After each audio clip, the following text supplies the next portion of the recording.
Hello and good morning. In today's Coffee Talk TBSC series, I am going to discuss the Microsoft 365 price increase that is planning on happening beginning of April 2023 and what you can do to kind of mitigate any issues and risks that you may experience with the Microsoft 365 price increase for your business. My name is Madison. I'm the marketing exec at the Business Software Center. And if you need to get in contact with me, please use info@businesssoftwarecenter.com email to get in contact, or you can find us online, all social media, YouTube, Spotify, etc., using the Business Software Center, or even using our hashtags Smarter Secure or Smarter SaaS. So let me go ahead and move into my presentation. Microsoft have announced that they will be increasing the price of their cloud services by 9% in the United Kingdom from the 1st of April 2023. This might be different depending on other countries. However, TBSC is based in the United Kingdom, and so this is what we're focusing on at the moment. So keep in mind that if you are a business in the United Kingdom or you do your purchasing of your Microsoft licenses within the UK, that the price increase will begin the 1st of April 2023. Now, the specifics of the price increase will depend on the specific product and plan that your business is currently using. So it's best to see if maybe you received any email updates about the price increase from Microsoft themselves, or if you need help analyzing whether or not your company is going to be affected or impacted. By all means, you can get in contact with us at info@businesssoftwarecenter.com, and we can certainly help you figure out whether or not your company is at risk for these price increases. Now, we've noticed that Microsoft has changed their pricing before, and this is something that they will always continuously do because, of course, as a business, their main concern is revenue streams and income streams, right? So we did see a change in their pricing model with the increase of remote work throughout the pandemic.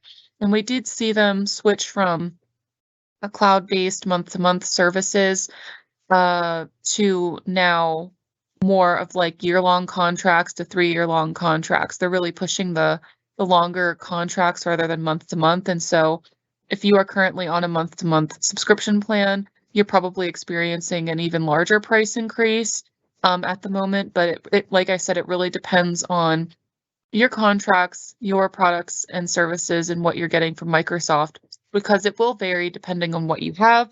And if you need assistance with figuring that out, by all means, reach out to us and we can certainly help you out with that. So I do have some advice moving forward that can kind of help with the price increase and preparing you for the price increase that's happening. So I did prepare 3 tips that are pretty crucial to ensuring that you have a smooth transition within the price increase and kind of tackle ensuring that your company stays within your IT's budget, and so you don't go over budget with your IT department. So tip number 1, review your current usage and determine if you are utilizing all the features included in your current plan. So based off of your review, and you notice that maybe you're not using all of the applications provided within your Microsoft 365 license, perhaps it's time to consider downgrading to a less expensive plan that still meets your needs. So an example of this is, say maybe you are on an E5 license and most of your staff are on E5 licenses. Maybe you can reduce to E3 licenses depending on what applications you use. I mean, pretty much standard applications that a lot of businesses use would be Microsoft Outlook, Microsoft Teams, Microsoft, Word, Excel, etc. But if you're looking into licenses and you notice that there's not a lot of usage going on with other applications, such as SharePoint, for instance, maybe it's time to consider downgrading or figuring out where the usage is and what the issues are. Now, this might seem like a daunting task, but there is a way you can automate it, and I will explain that in just a minute. If you are working in the IT department or simply in like operations management or something where you have to manage the cost savings for your business, this is something that you should really consider automating, because if you do this in a manual way, it would take a lot of time and effort to even figure out who's using what and where. And so I will review how to automate this in just a moment. Now we do have tip number 2, and so this is negotiating with Microsoft to see if they're willing to offer any discounts or deals to offset the price increase. And so if you purchase your Microsoft 365 licenses directly from Microsoft and you supply it to your whole business and all your employees, chances are you have a contact within Microsoft that you can help. You can contact sales support or support itself and see if maybe there's somebody you can jump on a call with or simply ask for advice on what to do or supply any discounts or deals to offset the price increase. Once again, this is a pretty draining task, especially if you don't know who to reach out to or you don't really understand the Microsoft portal or where to log into to find your licensing information and all of that. So this is something else that might seem like a hard and daunting task, but I will just review later on in the presentation how we can help and other advice I can help you with in order to ensure that you negotiate these with Microsoft to ensure you get some discounts or deals. Now, tip number 3 is pretty crucial for your business. It's budgeting for the price increase in your long-term financial plans, and you must adjust accordingly. Now, of course, price increases are happening everywhere in our daily lives, especially with the cost of living increasing. So this is just something you need to factor into your budget, as well as everything else going on. So I would say, it's time to really sit down and have a management meeting and really discuss your current revenue, your current income streams, and where the current budget is being spent. And maybe there's certain areas you're overlooking that you're overspending, and it could be even within Microsoft 365 licenses that you're overspending. And so it's time to sit down and budget within your IT department or even beyond, and really determine your long-term financial plans and what you can afford within the Microsoft 365 licenses. I mean, this is something that's not going to go away anytime soon. Remote work is here to stay, but everyone is using, well, I don't want to say everyone, but a majority of our partners and our clients are using Microsoft Teams to conduct day-to-day business, whether that's through the chat or sending documents through Teams or even having customer calls through Teams. So Microsoft is a pretty huge component into business day-to-day operations, and so it's pretty crucial to factor into the budget the price increases that go along with using Microsoft products. Now, I do have a bonus tip for you with helping out with price increases, and that's simply just improving your joiners, movers, leavers processes. And so essentially what that means is we found that a lot of businesses oftentimes don't track and monitor the JML process. And so subsequently, there's a lot of licenses that they're paying for that simply aren't being used because some people have left the company, etc. And so it's like, why are you paying for a license if no one's using it? And in the long run, that's risking your IT budget. And so learning tips on how to improve your JML process can definitely mitigate the risks with the price increase with Microsoft 365.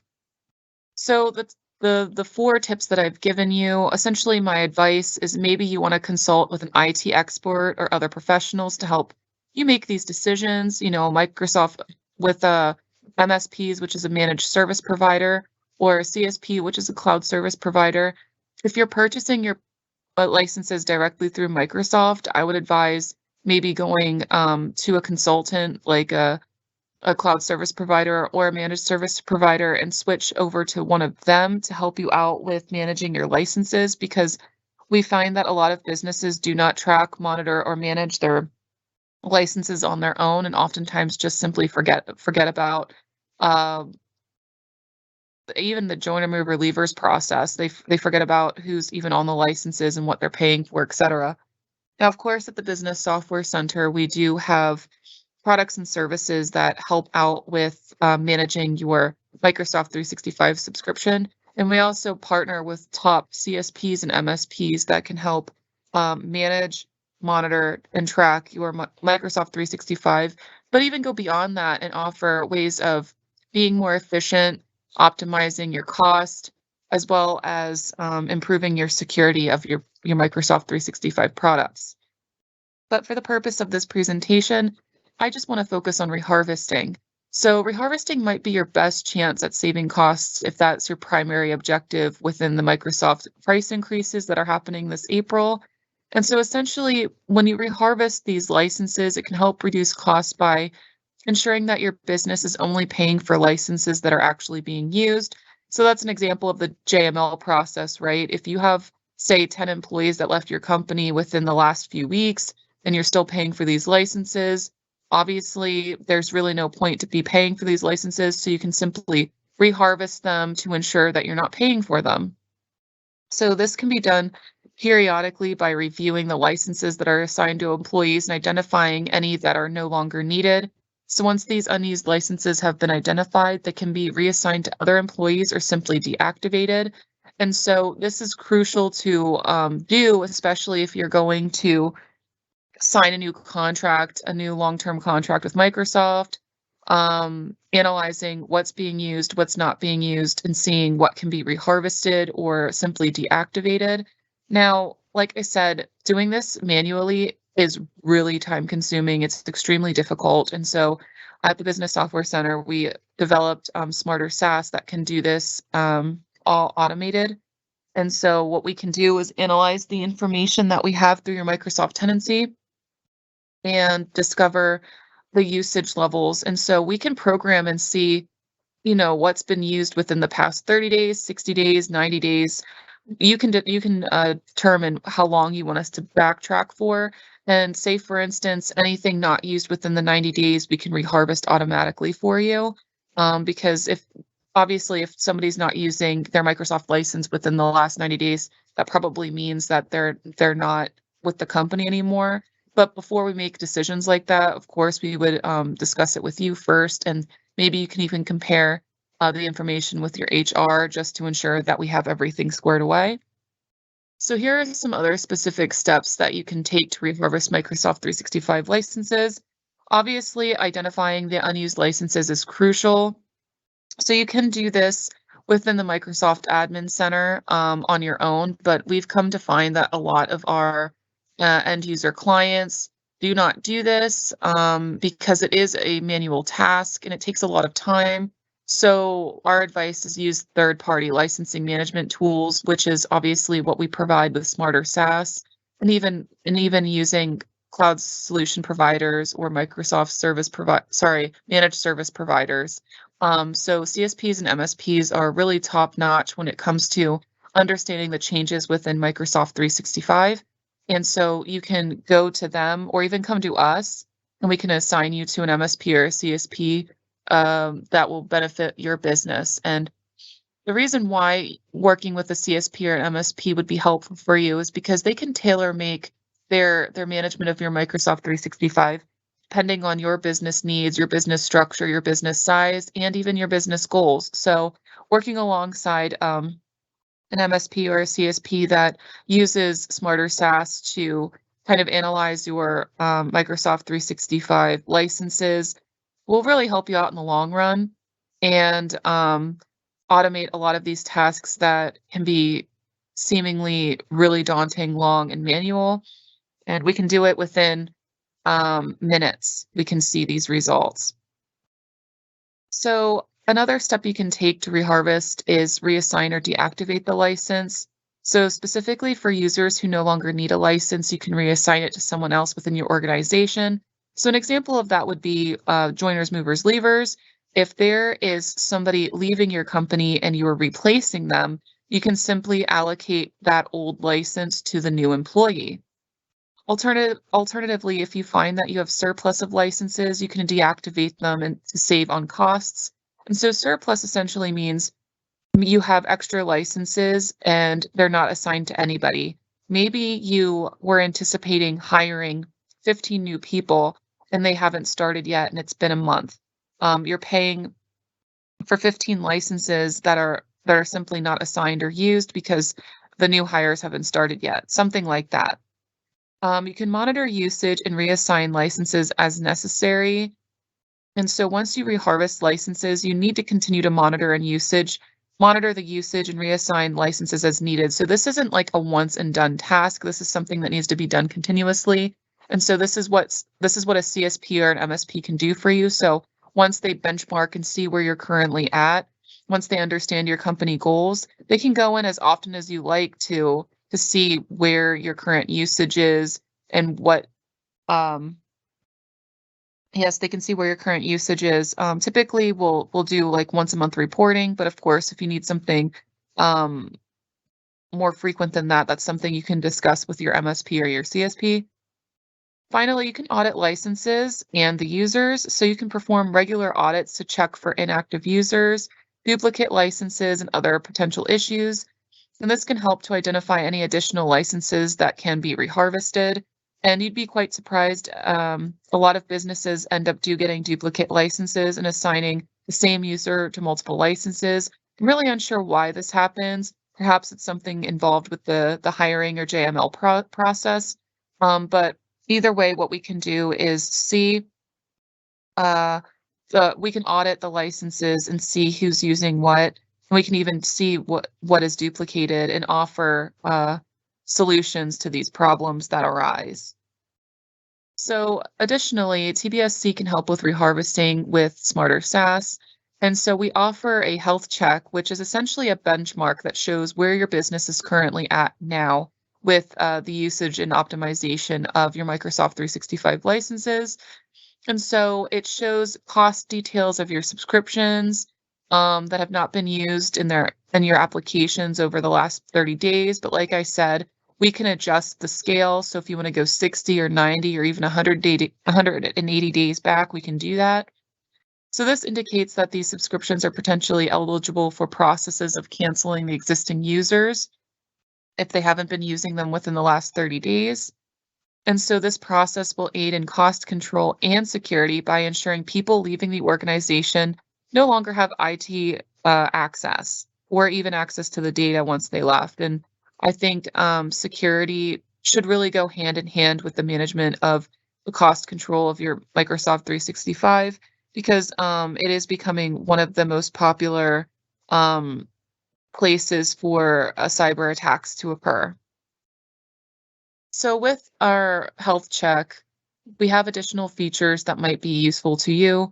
Obviously, we can identify the subscribers who have not used any of the cloud apps within the last 90 days. We can take our information and our data and compare it with HR, payroll, or even contractor records to create a list of subscriptions to be recycled. So if, say, for instance, you hire a contractor or somebody outside of your organization and maybe they need a Microsoft 365 license, that's something that can be easily forgotten. So perhaps looking over and comparing with HR or other records can help determine whether or not you want to continue paying for the Microsoft license for this freelancer or not. Maybe the freelancer no longer works for you, so that's always something to consider. You can cancel subscription names and move them to a surplus if you'd like. And also, storing mailboxes or converting to shared mailboxes is something that we can help out with Smarter SaaS as well. So I just wanted to give an example of a free health check report and what that would look like. Now, this is the portal of Smarter SaaS. Now, this is one of the dashboard photos specifically of the reharvesting feature. And so you can see at the top left box, it says reharvest. And so that's the amount of money that one of our customers can save if they decide to reharvest the 1,404 people. So essentially, they would save £15,000 if they would reharvest the 1,404 people. Now, like I said, we can essentially automate this for you, or we can download this information and have you compare it with any HR documents, etc. The picture that you're seeing here, the screenshot of the dashboard, is all anonymous, but if you would end up paying for the service, obviously it would not be anonymous, and you would be able to see whose name's associated with what product, and you can also see activity dates of each individual application. So the second one is the Exchange Online Plan 1, and so you can see that the the last activity date for that was August 2021, and so maybe that means they simply haven't been using the exchange, or maybe they no longer work for the company. I mean, that's really up to HR to compare if you'd like, but this is what our data can suggest what to do. We offer recommendations and solutions to your problems. Additionally, we do showcase additional product details. So as you can see, we track and monitor Exchange, OneDrive, SharePoint, Skype, Teams, and Yammer. Granted, Skype for Business has been phased out, but we still track and monitor that just in case. Teams is something that is growing in popularity, but you'd be surprised at how many businesses not only pay for a Microsoft subscription, but then they also pay for Zoom as well to do Teams calls whenever Teams is already included within Microsoft. So they're overspending on video and chatting software whenever they really don't need to. And so you can see usage in that regard as well. So at the moment, we do offer free trials. And so essentially what the free trial does is it anonymizes your report. So you won't get who's assigned to what, but basically what we do is we offer you an efficiency score. So we'll tell you exactly where you're at within the reharvesting aspect of things. And we will offer you an efficiency score. And a lot of our customers that do this typically are in the red. And so our goal is to get you at least in the green or 90% efficiency. So efficiency means optimizing your usage, reducing costs, and all of that good stuff. So this is something that could be used for you in order to ensure that you're prepared for the Microsoft price increase and for future price increases. Because like I said, I have a feeling this is going to be a continuous thing. Microsoft tends to change their pricing every year. Or every few years. It's updated pretty frequently. I've been working for the Business Software Center for 4 years now, and I feel like it's been an every year thing that they've been changing their pricing structure. So with the free trial, it's obviously automatic. We simply just have to take 10 minutes of your time to set it up, and then we can automate all of the reporting and analysis for you. We'll supply you a clear report so you can see what's going on, and obviously we can have consultation with you to let you know the information we found and the solutions that we can do to help ensure that you're efficient and cost effective. You can view your individual software usage to date, as I showed you in the screenshots before. Course, we can offer you training opportunities as well. So say, for instance, you don't want to downgrade your licenses and you want everyone to use SharePoint and everyone to use Yammer and everyone to use Teams, and you're noticing that not everyone's using these features or these applications. We can showcase different training opportunities and let you know where training needs to take place in order to help your staff fully utilize the applications you're paying for. Of course, we reviewed the reharvesting options, which is pretty vital to cost savings. And then we do offer compliance reassurance as well, simply meaning that each license that you have with Microsoft is only allowed up to 5 installs. So we can check out and see where the applications are installed and who's using them, and make sure that you're in compliance with all of that. And of course, within the free trial, we'll give you free advice and analysis within the reporting. So if you're interested in getting this free trial, I highly suggest getting in contact at info@businesssoftwarecenter.com, or you can sign up through our website, businesssoftwarecenter.com. We are strongly encouraging everyone to track and monitor their Microsoft 365 licenses. Because of this price increase, it could impact your business and your IT budget. So I definitely advise getting involved with some sort of MSP or CSP, or even contact us to better understand the current situation and benchmarking where your business is currently at. So at this time, that is the end of my presentation. I don't see any chats coming in. I don't see any communications coming in, but if you have any questions, please do feel free to email me, info@businesssoftwarecenter.com, and I'll be sure to help you out as best as I can. At this time, I'll go ahead and end the Coffee Talk TBSC. If you'd like to follow us on Facebook, Twitter, YouTube, LinkedIn, feel free to find us. And this recording will be uploaded onto YouTube later on today. All right. Thank you so much for joining, and I'll talk to you soon. Bye bye.